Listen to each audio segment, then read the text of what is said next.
ओम शांति। 11 अगस्त 2026 के ईश्वरीय महावाक्य। पहले सुनते हैं मुरली के मुख्य पॉइंट्स। बाबा ने कहा, तुम बच्चे हो ज्ञान के बादल, तुम्हारा काम है बरसना और मुरझाए हुए पौधों को रिफ्रेश करना। जो अच्छे बादल होंगे वह सर्विस पर जरूर जाएंगे, परंतु जिन बच्चों का बाप से योग नहीं, प्यार नहीं, वह तो जैसे खाली बादल हैं। अगर बादल भरा हुआ है और बरसे नहीं तो वह बादल ही किस काम का। फिर बाबा ने कहा, जो बंधन मुक्त हैं, बालिग हैं, उन्हें सर्विस का अच्छा चांस है, तो सर्विस पर चक्कर लगाते रहना चाहिए। जैसे बाबा को सर्विस का शौक है, ऐसे तुम्हें भी होना चाहिए। सर्विसेबल बच्चों को आराम से सोना नहीं है, आराम तो हराम है। लास्ट में बाबा ने कहा, ऐसे भी हैं जिनको नॉलेज का बहुत घमंड है, परंतु वह सर्विस नहीं डिसर्विस ही करते हैं। जो फालतू देह अभिमान के नशे में रहेंगे वो हमेशा के लिए ऊंच पद गवा देंगे। अब सुनते हैं महावाक्यों को विस्तार से। मुरली का सार। मीठे बच्चे, बाप दादा की याद प्यार लेनी है तो सर्विसेबल बनो। बुद्धि में ज्ञान भरपूर है तो वर्षा करो। प्रश्न, कौन सा नशा भरे हुए बादलों को भी उड़ाकर ले जाता, बरसने नहीं देता है? उत्तर, अगर फालतू देह अभिमान का नशा आया तो भरे हुए बादल भी उड़ जाएंगे, बरसेंगे भी तो सर्विस के बदले डिसर्विस करेंगे। अगर बाबा से प्यार नहीं, उनसे योग नहीं, तो ज्ञान होते हुए भी जैसे खाली हैं। ऐसे खाली बादल अनेकों का कल्याण कैसे करेंगे? ओम शांति। बाकी थोड़े बादल बचे हैं। जैसे बरसात जब कम हो जाती है तो सागर के ऊपर बादल नहीं होते हैं, ठंडे हो जाते हैं, वैसे यहाँ भी ठंडे हो जाते हैं। बादल उनको कहेंगे जो रिफ्रेश हो जाकर वर्षा बरसाते हैं। अगर कोई बरसात नहीं करते तो उनको बादल थोड़े ही कहेंगे। यह हैं ज्ञान बादल, वह हैं पानी के बादल। ज्ञान के बादल आते हैं जब सीजन होती है, रिफ्रेश होकर औरों को रिफ्रेश करते हैं। बादल भी नंबरवार होते हैं, कोई तो बहुत जोर से बरसते हैं। बादलों का काम ही है बरसना और मुरझाए हुए पौधों को रिफ्रेश करना। जिनमें पूरा ज्ञान है वह छिपकर नहीं बैठते, उनको बाबा का डायरेक्शन भी नहीं चाहिए। हैं ही बादल, आते ही हैं भरकर बरसने के लिए। जहां देखें कलराठी जमीन है तो जाकर सब्ज करना चाहिए। महारथी बच्चे तो सब सेंटर्स को अच्छी रीति जानते हैं। कौन सा सेंटर ठंडा है, किस सेंटर के बच्चों को जास्ती तूफान आते हैं। महारथी सर्विसेबल अच्छी रीति जानते हैं। बाबा भी हमेशा कहते हैं सर्विसेबल बच्चों को याद प्यार देना। अच्छे बादल सर्विस पर जाएंगे। प्रदर्शनी में भी कोई सब एक रस नहीं समझाते हैं। मुख्य बात ही यह है, गीता का भगवान निराकार परमपिता परमात्मा है, ना कि साकारी श्री कृष्ण। समझाने का बड़ा अच्छा ढंग चाहिए। सारा दिन यही ख्यालात रहने चाहिए कि सबको जाकर जगाएं। सब घोर अंधियारे में पड़े हैं। सबको प्रेम से समझाते रहो कि दो बाप हैं, एक हद का और दूसरा बेहद का। बेहद के बाप को ही पतित पावन कहते हैं। अब तुम बच्चों को बुद्धि मिली है। दुनिया के मनुष्य देखने में भल भबके वाले हैं, परंतु हैं पत्थर बुद्धि। बाप खुद कहते हैं, इन साधु नाम वालों का भी मुझे ही उद्धार करना है। वह भी रचता और रचना को नहीं जानते हैं। सतयुग से लेकर फिर यह ज्ञान प्राय लोप हो जाता है, परंतु यह किसको भी पता नहीं। शास्त्रों में यह ज्ञान है नहीं, उससे किसकी सद्गति हो नहीं सकती। गीता का मान कितना है, परंतु वह तो है भक्ति मार्ग। बाप तो पतित पावन है, वह बैठ राजयोग सिखलाते हैं। तो जरूर राजाई के लिए नई दुनिया चाहिए। बाप ही आकर राजयोग सिखलाएंगे। यह भी अभी तुमको मालूम पड़ा है। जिन्हों को कल्प पहले समझाया होगा उनको ही अभी समझाएंगे, फिर समझेंगे। यह लड़ाई कोई वह नहीं है जैसे हमेशा चलती आई है। 8-10 वर्ष चलकर फिर बंद हो जाएगी। ड्रामानुसार बॉम्ब्स जो बने हैं वह कोई रखने के लिए नहीं है। पतित मनुष्यों का मौत होने बिगर सतयुग आएगा नहीं। शांति कैसे स्थापन हो यह भी समझाना पड़े।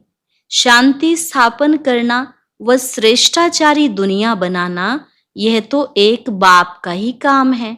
बाप कहते हैं और संग बुद्धि का योग तोड़ एक संग जोड़ना है।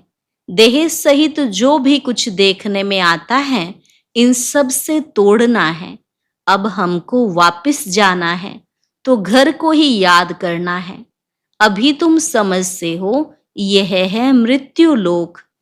हम अमर लोक में जाने के लिए अमर कथा सुन रहे हैं। देवताओं को कहा जाता है दैवी गुणों वाले मनुष्य। यहाँ तो एक भी हो न सके। श्री कृष्ण के लिए भी कितनी ग्लानि लिख दी है, कुछ भी बुद्धि में नहीं आता। अभी तुम बच्चों को अच्छी रीति पुरुषार्थ करना है, दैवी गुण धारण करने हैं। दैवी गुण किसको कहा जाता है वह भी समझाया जाता है। संपूर्ण निर्विकारी जरूर बनना है। यह है मुख्य पहला गुण। जहां तहां तुम देखेंगे पवित्र के आगे अपवित्र माथा टेकते हैं। सतयुग में है ही पवित्र तो वहां मंदिर होते नहीं। फिर जब पुजारी बनते हैं तो मंदिर बनाते हैं। जो पावन थे वही पतित बनते हैं। यह है बहुत जन्मों के अंत का जन्म। बाप कहते हैं इस पुरानी दुनिया को, पुराने शरीर को भी भूलना है। इस पुरानी दुनिया को अब खत्म होना है। इसे खलास होने में देरी नहीं लगेगी। यह पुरानी दुनिया धन दौलत माल मिल्कियत सब गई की गई। थोड़े रोज बाकी हैं। दुनिया में थोड़े ही किसको पता है कि यह पुरानी दुनिया खत्म हो जाएगी। तुम सुनाते हो परंतु जब विश्वास भी बैठे ना, भगवानुवाच, जब समझें तब बुद्धि में बैठे। बाप तुम बच्चों को कहते हैं अपने को आत्मा समझ मुझ बाप को याद करो। बच्चे जानते हैं बेहद का बाप हमको राजयोग सिखलाते हैं। वह है सब आत्माओं का बाप। सब ब्रदर्स हैं। स्वर्ग में सभी ब्रदर्स सुखी थे। कलयुग में सभी ब्रदर्स दुखी हैं। सभी आत्माएं नरकवासी हैं। सिर्फ आत्मा तो नहीं होगी ना, शरीर भी तो चाहिए ना। अब तुम बच्चों को आत्म अभिमानी बनना है। इसमें ही मेहनत है। मासी का घर नहीं है। यह अवस्था पक्की तब हो जब पहले यह निश्चय हो कि परम पिता परमात्मा हमको पढ़ाते हैं। शिव बाबा आते ही हैं इस शरीर द्वारा पढ़ाने। हम भी शरीर द्वारा सुनते हैं, धारण करते हैं। संस्कारों अनुसार ही एक शरीर छोड़ दूसरा धारण करते हैं। जैसे बाबा लड़ाई वालों का मिसाल देते हैं। लड़ाई के संस्कार ले जाते हैं तो फिर उनमें ही आ जाते हैं। अब बाप के संस्कारों का भी तुमको मालूम है कि निराकार बेहद के बाप में क्या संस्कार हैं। वह मनुष्य सृष्टि का बीज रूप है। पतित पावन ज्ञान का सागर है। वही आकर पावन बनाएंगे। बाप कहते हैं मामेकम याद करो तो तुम्हारे जन्म जन्मांतर के विकर्म विनाश होंगे। नहीं तो बहुत सजाएं खानी पड़ेंगी, पद कुछ भी नहीं मिलेगा। अब बच्चे जानते हैं बाबा हमको सहज रास्ता बता देते हैं। कहते हैं मन मना भव। यह अक्षर भी गीता में है परंतु इसका अर्थ नहीं समझते। बाप कहते हैं मामेकम याद करो। देह सहित देह के सब धर्मों को छोड़ अपने को आत्मा समझ मुझ परम पिता परमात्मा को याद करो। याद को ही योग अग्नि कहा जाता है। योग कॉमन अक्षर है, गीता में भी है, परंतु सिर्फ श्री कृष्ण का नाम डाल देने से घोर अंधियारा कर दिया है। अब तुम समझाते हो तो कह देते हैं यह तुम्हारी कल्पना है, कुछ भी पता नहीं पड़ता है। उनको वर्षा तो लेना ही नहीं है। पहले तो जब यह समझें कि यह बेहद का बाप भी है, टीचर भी है, सतगुरु भी है, वह हमको पढ़ाते हैं। यह पक्का निश्चय चाहिए। नए आदमी को निश्चय बैठ जाए असंभव है। कोई कोई नए नए भी सेंसिबल होते हैं तो समझ जाते हैं, कोई तो यहाँ आना भी नहीं चाहते, कुछ भी समझते नहीं, जरा भी बुद्धि में नहीं आता। इतने ढेर बिके हैं, जरूर इन्हों को बाप से वर्षा मिला होगा। वह फैमिली हो गई, नाम ही लिखा हुआ है ब्रह्मा कुमार कुमारियां, तो फैमिली हुई ना। प्रजापिता ब्रह्मा की फैमिली कितनी बड़ी है, परंतु यह बात किसी की बुद्धि में नहीं आ सकती। कोई पूछे आपकी एम ऑब्जेक्ट क्या है, बोलो बाहर बोर्ड पर लिखा हुआ है प्रजापिता ब्रह्मा कुमार कुमारियां, तो फैमिली हो गई। डाढ़े से वर्षा मिलता है। प्रजापिता ब्रह्मा मुख द्वारा शिव बाबा रचना रचते हैं तो वह क्रिएटर ठहरा। स्वर्ग रचते हैं तो जरूर बच्चों को स्वर्ग का वर्षा देंगे। तो यह फैमिली हुई ना, बाप बच्चे बच्चियां और दादा हैं। ब्रह्मा भी है, शिव भी है, वह है रचयिता, निराकार है, तो बच्चों को वर्षा कैसे देंगे? ब्रह्मा द्वारा वर्षा देते हैं, यह अच्छी रीति समझाना चाहिए। बोलो यह तुम्हारे बाप का घर है, इनको कहते हैं रुद्र ज्ञान यज्ञ।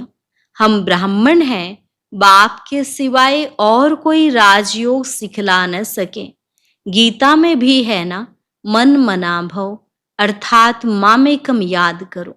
तो हम उस एक बाप को ही याद करते हैं। भक्ति मार्ग में गाते हैं बाबा आप आएंगे तो हम वारी जाएंगे, हम आपके बनेंगे। हम आत्मा इस देह को छोड़ आपके साथ चली जाएंगी। आपके बनेंगे तो जरूर आपके साथ भी जाएंगे। सगाई करते हैं तो साजन साथ ले जाएंगे ना। यह शिव साजन भी कहते हैं हम तुमको इस दुख से छुड़ाए सुख धाम में ले चलेंगे। फिर अपने अपने पुरुषार्थ अनुसार जाकर राजाई करेंगे। जो जितना ज्ञान धन धारण करेंगे उतना ऊंच पद पाएंगे। छोटी छोटी कुमारियां भी सर्विस कर रही हैं, उन्हों को ही बड़े बड़े विद्वान पंडितों आदि को समझाना है। शौक होना चाहिए। कुश्ती होती है तो बड़ी बड़ी चैलेंज देते हैं, तो हम इनके साथ लड़ेंगे। सर्विसेबल बच्चों को आराम से सोना नहीं चाहिए। आराम हराम है। जो भी अपने को महारथी समझते हैं उन्हें सुख से सोना नहीं है, सर्विस पर चक्र लगाना चाहिए। आजकल बाबा प्रदर्शनियां बहुत बनवाते रहते हैं। बड़ों बड़ों को निमंत्रण भेज दो, अभी नहीं तो पीछे आ जाएंगे। साधु संत महात्मा कोई भी हो, जगाते रहो, परंतु बात करने वाला चाहिए महारथी। जिनका बाप से योग नहीं, प्यार नहीं, वह तो जैसे खाली बादल हैं, वह क्या करेंगे? यह तो जानते हो पढ़े हुए के आगे अनपढ़े भरी ढोएंगे। हरेक खुद को समझ सकते हैं हम कहाँ तक पढ़ा हुआ हूँ, सर्विस करके दिखाता हूँ। अगर बादल भरा हुआ है और बरसे नहीं तो वह बादल ही क्या काम का। हरेक को अपनी समझ चाहिए। फालतू देह अभिमान के नशे में रहेंगे तो ऊंच पद हमेशा के लिए गंवा देंगे। बाबा को सर्विस का कितना शौक है।